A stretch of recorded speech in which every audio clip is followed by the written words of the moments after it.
ಇಂದಿನ ಮಂಡ್ಯದಲ್ಲಿ ಕರೆದಂಥ ಪ್ರಶ್ನೆ ಪತ್ರಿಕೆಗೆ ಮುನ್ನ ಬರುವ 20ನೇ ತಾರೀಕು ಬೆಂಗಳೂರಲ್ಲಿ ಬಸವ ಸರ್ಕಲ್ಲು ಚಾಲುಕ್ಯ ಹೋಟೆಲ್ ಹತ್ತಿರ ನಾಡಿನ ಎಲ್ಲ ಬಸವಪರ ಸಂಘಟನೆಗಳು ಭಾಗವಹಿಸಿ ದೊಡ್ಡ ಸಮಾರಂಭ ಹೋರಾಟ ಮಾಡಬೇಕಂತ ವಿಚಾರ ಇಟ್ಕೊಂಡಿದ್ದೀವಿ.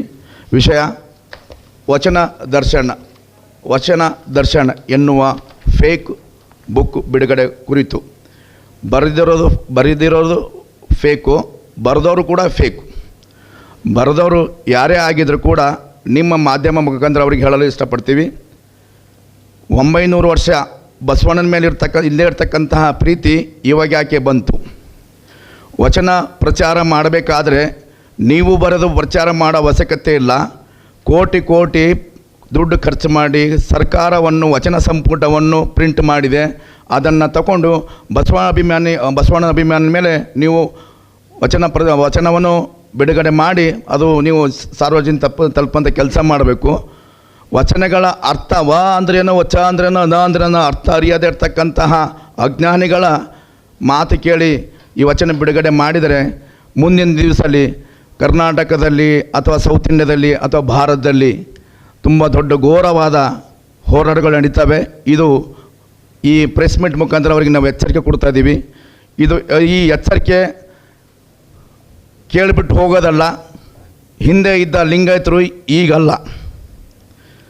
ಅವರಿಗೆ ಭಯ ಏನಾಗಿದೆ ಅಂತಂದರೆ ಸರ್ಕಾರ ಬಸವಣ್ಣಗ ಏನಾಯ್ತು ಸಾಂಸ್ಕೃತಿಕ ನಾಯಕ ಎಂದು ಘೋಷಣೆ ಮಾಡಾಯ್ತು ಸರ್ಕಾರ.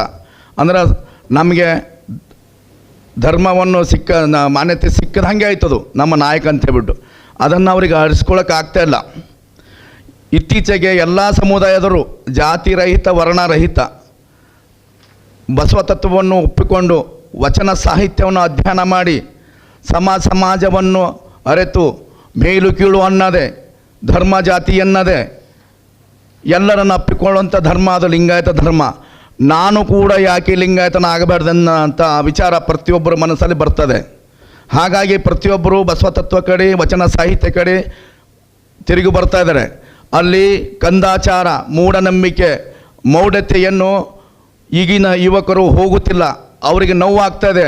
ನಾಳಿನ ದಿವಸ ಇದೇನಾರ ಬಸವ ತತ್ವ, ಬಸವ ಪ್ರಚಾರ ತತ್ವ ಅಥವಾ ವಚನ ಸಾಹಿತ್ಯವನ್ನು ಜಗತ್ತಿನಲ್ಲಿ ಹೆಚ್ಚಿನ ಮಟ್ಟದಲ್ಲಿ ಬೆಳೆದಿದ್ದರೆ ನಮ್ಮ ಮೂಢನಂಬಿಕೆಯನ್ನು ಕಿತ್ತೊಗಿಸ್ತದೆ ಈ ಬಸವ ತತ್ವ ಅನ್ನೋ ಭಯ ಈಗ ಓದಿಗೆ ಸ್ಟಾರ್ಟ್ ಆಗಿದೆ. ಹಾಗಾಗಿ ಇಂಥ ಕೆಲಸಕ್ಕೆ ಕೈ ಹಾಕಿದ್ದಾರೆ, ದಾರಿ ತಪ್ಪಿಸೋ ಕೆಲಸ ಕೈ ಹಾಕಿದ್ದಾರೆ. ಬಸವಣ್ಣ 900 ವರ್ಷದ ಹಿಂದೆ ಕೂಡ ಬಸವಣ್ಣನಿಗೆ ಗಡೀಪಾರ ಮಾಡಿದ ಸಮುದಾಯ ಇದು. ಬಸವಣ್ಣನ ಜೊತೆಗಿರ್ತಕ್ಕಂಥ ಶರಣರಿಗೆ ಕೊಲೆ ಮಾಡಿದ ಸಮುದಾಯ ಇದು. ಇತ್ತೀಚೆಗೆ ಸರ್ಕಾರದಲ್ಲಿ MLA ಎಲೆಕ್ಷನಲ್ಲಿ ಲಿಂಗಾಯತ ಓಟು BJPಗೆ ಬರಲಿಲ್ಲ ಅನ್ನೋಂಥ ಹುನ್ನಾರ ಬಿಟ್ಟು ಮತ್ತು ಇದರಿಂದ ಇರ್ತಕ್ಕಂಥ RSSಗೆ ಯಾಕೆ ಇಷ್ಟೊಂದು ಪ್ರೀತಿ ಬಂತು ವಚನ ಸಾಹಿತ್ಯದ ಮೇಲೆ, ಮತ್ತು ಯಾಕೆ ಇಷ್ಟೊಂದು ಅವರು ನಾನು ಸ್ಕೂಲು ಕಾಲೇಜಲ್ಲಿ ವಚನ ಸಾಹಿತ್ಯ ಅಧ್ಯಯನ ಮಾಡಿದೆ ಅಂತ ಹೇಳ್ತಾರೆ ಕೆಲವು ನಾಯಕರು, RSS ನಾಯಕರು.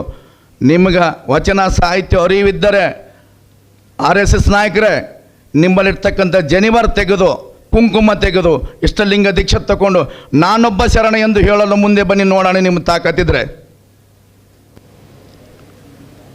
ಇದು ಓಂಕಾರ ಚೊಂಡಿ ವಿಶ್ವಗುರು ಬಸವಣ್ಣನವರ ಅನುಯಾಯಿಗಳ ಒಕ್ಕೂಟದ ಅಧ್ಯಕ್ಷ ಆಗಿ ಮಾತಾಡ್ತಾರೆ. ನೀವು ಯಾರಿಗೆ ನಿಮ್ಮ ತಾಕತ್ತಿದೆ ಬನ್ನಿರಿ. ಇಲ್ಲ ಅಂದರೆ ಈ ವಚನ ದರ್ಶನ ಏನು ಬುಕ್ ಬರೆದಿರಲ್ಲ ಸಂಪಾದಕರು 4-5 ಜನ, ಮತ್ತು ಇನ್ನೊಬ್ಬರದು ಯಾರೋ ಶಿವಾನಂದ ಮಹಾಸ್ವಾಮೀಜಿಗಳಂತೆ. ಇಷ್ಟು ಜನಕ್ಕೆ ನಾನು ಚಾಲೆಂಜ್ ಮಾಡ್ತೀನಿ, ಯೋಗ್ಯತೆ ಇದ್ದರೆ ಪ್ರೆಸ್ ಮೀಟ್ ಬಿಟ್ಟು ಪಬ್ಲಿಕಲ್ಲಿ ಬನ್ನಿ, ವೇದಿಕೆ ಮೇಲೆ ಸಜ್ಜು ಮಾಡಿಬಿಟ್ಟು ವಚನ ಸಾಹಿತ್ಯ ಅಂತ ಏನು ನಾವು ತೋರಿಸ್ತೀವಿ.